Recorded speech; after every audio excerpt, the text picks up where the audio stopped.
Өзгөмөш жолундагы Mercedes-Benz автоунаанын азыркы учурда айдоочулардын абалы жакшы. Тиешелүү наркологиялык бөлүмдөн барып өткөрүлүп келди. Ал жерде наркологиялык бөлүмүнө спирт ичимдигини ичип алганы анык деген наркология кагазы аныктап берилди. Ошондой эле азыркы учурда айдоочу жана жүргүнчүлөрү тергөө кызматкерлерине өткөрүп берилди. Ушул жерде тергөө амалдары жүрөт. Автоунаа убактылуу кармачайга токтотулду. Ошондой эле айдоочуларга эскертип кетейин.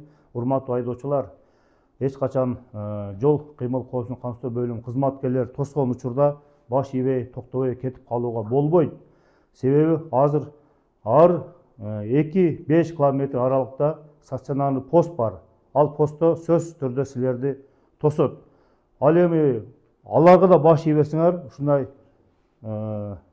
автоунааларды токтотуу жана башка ыкмалар менен силерди токтотконго аракет кылышат.